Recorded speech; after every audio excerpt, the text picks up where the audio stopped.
হেই, আসসালামু আলাইকুম রাহমাতুল্লাহ। গুচ্ছবর্তী পরীক্ষায় ভালো করার সবথেকে বড় হাতিয়ার হচ্ছে টাইম ম্যানেজমেন্ট করতে পারা। আর এই টাইম ম্যানেজমেন্ট যারা করতে পারে না, আমার বিশ্বাস বেশিরভাগই চান্স মিস হয় টাইম ম্যানেজমেন্টের কারণে।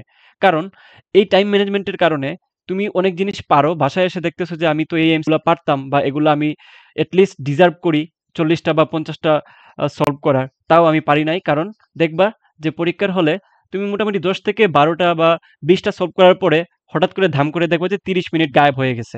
টিচার বলতেছে বা তুমি দেখতেছো 30 মিনিট নাই। এবং দেখা যায় যে মোটামুটি তুমি 40টা এমসিকিউ সলভ করার আগেই তোমার 1 ঘন্টা একদম কাভার হয়ে গেছে। তো তুমি পরে যদি জিনিসটা পারো, তুমি এমসিকিউ আরো বেশি পারো, সেটাও কিন্তু তুমি পরীক্ষা হলে দাগায় দিয়ে আসতে পারবা না। তাহলে তোমার চান্সটা মিস হয়ে যাবে। আমি জানি এরকম অনেকের সাথে ঘটছে এবং এই কারণেই চান্সটা বেশিরভাগই মিস হয়। একটা জিনিস মাথায় রাখিও, ভর্তি পরীক্ষায় গুচ্ছতে এটলিস্ট 40টা থাকে যেগুলা ইজি হয়। সব স্তরের বা সব ক্যাটাগরির স্টুডেন্ট এটা পারা ডিজার্ভ করে। তারপরেও একটা হিউজ অ্যামাউন্ট পাসই করতে পারে না বিকজ অফ টাইম ম্যানেজমেন্ট। বুঝছো? 30-40 মিনিটের মধ্যে তার 20টাও এমসিকিউ সলভ হয় না।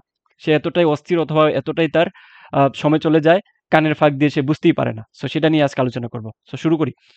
দেখো, একটা জিনিস মাথায় রাখিও, পরীক্ষার হলে যেহেতু তোমার জন্য 1 ঘন্টা এবং বাকি যে তোমার মনে করো যে 1 লাখে যে পরীক্ষা দিবে, সবার জন্য কিন্তু 1 ঘন্টা করে আছে। সো এই জায়গাটাতে তুমি যেমন সবকিছু আনসার করতে পারবা না, বাকি 1 লাখেও কিন্তু, অর্থাৎ যে ফার্স্ট হবে সেও কিন্তু মানে সবকিছু আনসার করে দিয়ে আসতে পারবে না। সো মাথায় রাখিও যে আমি এই সময়ের ভিতরে সব আনসার করব না। ঠিক আছে? ওকে। তো কি করা যায় ভাই? খেয়াল করো, টাইম ম্যানেজমেন্টটা করলে যেটা হয়, প্রথমত হচ্ছে এফিসিয়েন্সিটা বাড়ে।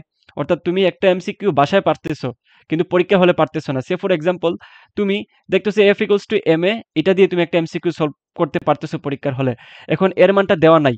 এর মানটা না দিয়ে ওরা সুন্দর মতো বলে দিচ্ছে যে ব্যাক দেওয়া আছে, টাইম দেওয়া আছে। তো এই যে একটা সহজ জিনিস যে তুমি এ মানে তো জানো ভি বাই টি, তাহলে বি বাই টি বের করে এম দিয়ে গুণ করে দিলা। এইটাও না পরীক্ষার হলে ভুলে যাবা। মনে হবে যে এটা আমি পারতেছি না, বা এই সেম জিনিসটাই তুমি দেখবা যে ক্যালকুলেশন করতে যেয়ে তুমি পারতেছো না। এটার মেইন কারণ হচ্ছে এফিসিয়েন্সি। তো তুমি যখন সময়টুকু তোমার মাথায় থাকবে, তোমার যদি মনে হয় আমি এই সময়ের ভিতরে সব কভার করতে পারবো, অথবা একটা কনফিডেন্ট ভিতরে গেইন হয়, তাহলেই কিন্তু তোমার এফিসিয়েন্সি রেটটা বাড়বে। বুঝছো? না হয় তুমি পারা জিনিস অস্থিরতার কারণে মিস করে দিয়ে আসবা। প্রোডাক্টিভিটি, দেখো তুমি যখন টাইম ম্যানেজমেন্টটা করতে শিখবা, বা আমি একটু পরে যেটা দেখাবো ওইভাবে যদি তুমি সলভ করে যাও, তাহলে দেখো তুমি যতগুলা এমসিকিউ পারার যোগ্যতা রাখো সবগুলা তুমি দিয়ে আসতে পারবা। বুঝছো? অনেক সময় এটা হয় যে তুমি যোগ্যতা তোমার অনেক বেশি, তুমি পারার ডিজার্ভ করো অনেক বেশি, কিন্তু তুমি পারতেছো তারও অনেক কম। বুঝছো? তুমি মনে করো যে ওই এমসিকিউতে 60টা তুমি সলভ করার মতো তোমার এবিলিটি আছে, কিন্তু তুমি টাইম ম্যানেজমেন্টের কারণে 30টাও সলভ করে দিয়ে আসতে পারো নাই। এটা একটা বড় প্রবলেম। ওকে? তারপর হচ্ছে স্ট্রেস ফ্রি থাকা। মাথায় রাখিও, আমি যেই তোমার 3টা রাউন্ডের কথা বলতেছি সবসময়, হ্যাঁ, একটু পরেই দেখাচ্ছি। হ্যাঁ, ওই 3টা রাউন্ডে তারাই ভালো করবে যারা হচ্ছে স্ট্রেস ফ্রি থাকবে। তো স্ট্রেস ফ্রি তারাই থাকবে যাদের টাইম নিয়ে টেনশন থাকবে না। বুঝছো? ওকে। তো আমরা দেখি কিভাবে এটা করা যায়। আচ্ছা, একটু খেয়াল করো। প্রথমত হচ্ছে তুমি সিলেক্ট করে নিবা যে কি থেকে তুমি আনসার করা শুরু করবা।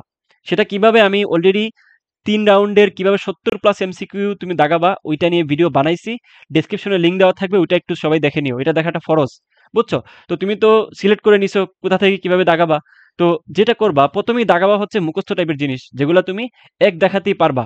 অর্থাৎ যেগুলা তোমার পারার জন্য চিন্তা করা লাগবে না। তুমি মুখস্থ টাইপের জিনিসগুলো ধামধাম করে দাগায় ফেলবা। একদম রাউন্ডে যায়। আবারও বলতেছি, যারা রাউন্ড সম্পর্কে জানো না তারা আমার এই ডেসক্রিপশনে যায় লিংকটা দেখে নিও। তারপর হচ্ছে সেকেন্ড রাউন্ডে এসে দেখাবা ম্যাথ, যেগুলো ইজি। ওই যে বললাম না F equals to M A টাইপের ম্যাথ, যেগুলো ধরো তোমার ভুল যাওয়ার সম্ভাবনা একদম একদম নাই বললেই চলে, সেগুলো দাগাবা। থার্ড রাউন্ডে এসে তুমি হার্ড জিনিস দাগাবা। এই হার্ড জিনিসটা তুমি তখনই দাগাইতে পারবা যখন তুমি এই ফার্স্ট রাউন্ডে তোমার চান্সটা নিশ্চিত করে ফেলতে পারবা। আর আমার বিশ্বাস, যারা ঠিকঠাক মতো ভাইয়ের নিয়ম মতো দাগাই দিয়ে আসতে পারবা, তারা এই ফার্স্ট 2 রাউন্ডেই হচ্ছে তাদের চান্স নিশ্চিত করে ফেলতে পারবা। এবং সব শেষে যেটা করবা, এটলিস্ট তোমার হাতে যাতে 5 মিনিট থাকে সবকিছু পরেও, যে তুমি আর পারতেছো না এই কোয়েশ্চেনে, তোমার যা পারার সব তুমি শেষ করে ফেলতেছো, এখন আর কোনো টাইম বাকি নাই, তোমার হাতে তাও 5 মিনিট বাকি আছে, যে তুমি কি করতে পারো। তখন যে তুমি সার্চ করবা, এই যে সার্চিং করবা যে আমি যেগুলা পারতেছি ওই পারাগুলার মধ্যে কোনো কিছু মিস গেল কিনা। অনেক সময় তাড়াহুড়া যেটা হয়, 100টা এমসিকিউ তো দেখবা যে অনেক ইজি ইজি এমসিকিউ তুমি চোখেই দেখতে পাও না, এমন একটা অবস্থা মনে হবে। বাসায় এসে মনে হবে হায় হায়, আমি এমসিকিউটা কেন দেখতে পারি নাই, এটা তো ছিল।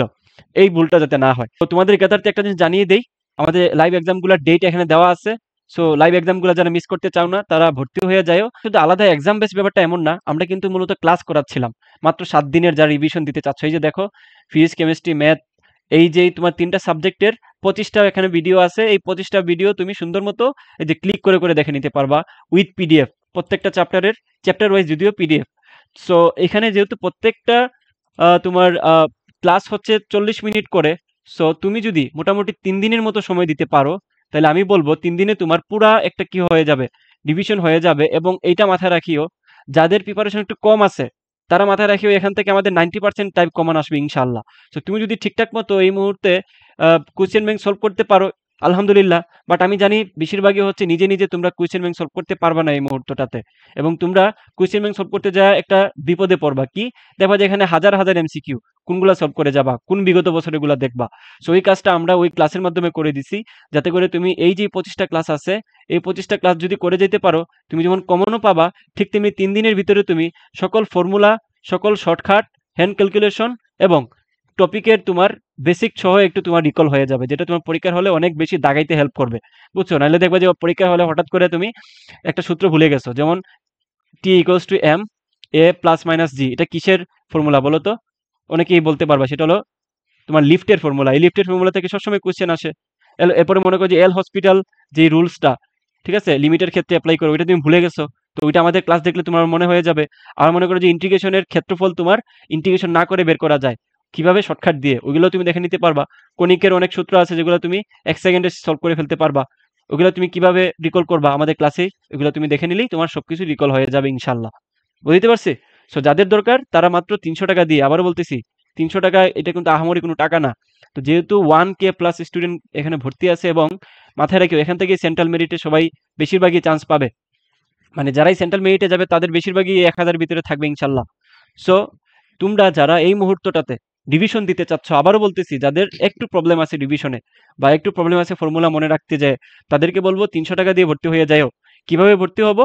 01753244935 এই নাম্বারটাতে জাস্ট একটা হোয়াটসঅ্যাপে জাস্ট একটা হাই লিখে দাও। হাই অথবা একটা মেসেজ করে দাও, দিলেই তোমার এখানে নিয়মটা চলে যাবে কিভাবে ভর্তি হবা। ওই নিয়মে তুমি টাকা সেন্ড মানি করে তুমি ভর্তি হয়ে যাও। আশা করি সবার একটা ভালো রেজাল্ট হবে। এই ভিডিওটা দেখার পরে কারো টাইম ম্যানেজমেন্টের সমস্যা হলে আমাকে একটু জানাও। আল্লাহ হাফেজ।